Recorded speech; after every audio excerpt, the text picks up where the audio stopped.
இப்ப நீங்க எங்க இருக்கீங்க? எங்க போறீங்க? நான் மலேசியாவுக்கே திரும்ப போறேன் அர்ஜுன். இனிமே நான் எந்த சிச்சுவேஷன்லயும் திரும்ப வரமாட்டேன். பாவம் ஸ்ருதி தான் என்ன நினைச்சு ரொம்ப ஃபீல் பண்ணுவா.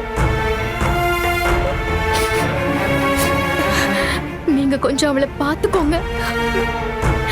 எப்படியாவது அவளோட மனசை மாத்துறதுக்கு முயற்சி பண்ணுங்க.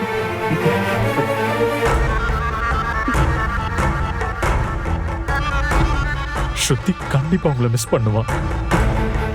அவளை நான் எப்படி சமாளிக்க போறேனே தெரியல.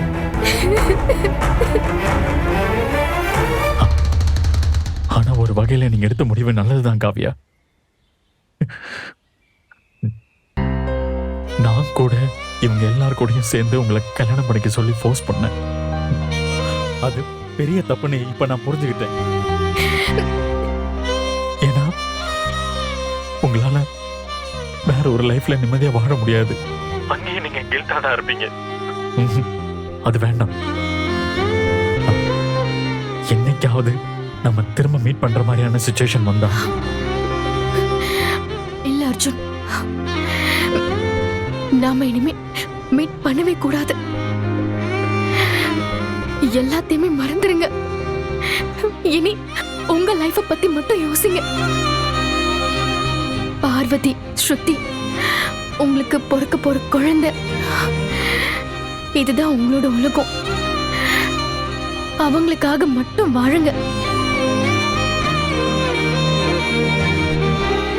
இனிமே காவியாங்கிற கேரக்டர் உங்க லைஃப்லயே இல்லைன்னு நினைச்சுக்கோங்க. இனி இந்த நம்பரும் என்கிட்ட இருக்காது. இதுதான் நான் உங்ககிட்ட பேசுற லாஸ்ட் கால். ஸ்ருதியை பார்த்துக்கோங்க அர்ஜுன்.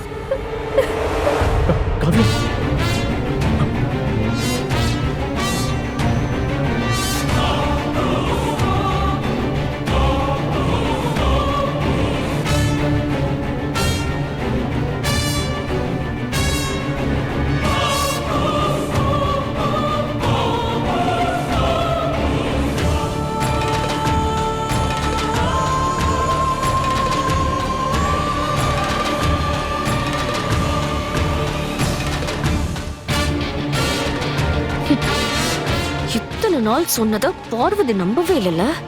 இந்த வீடியோ போதும். இந்த ஒரு ஆதாரம் பதில் சொல்லு.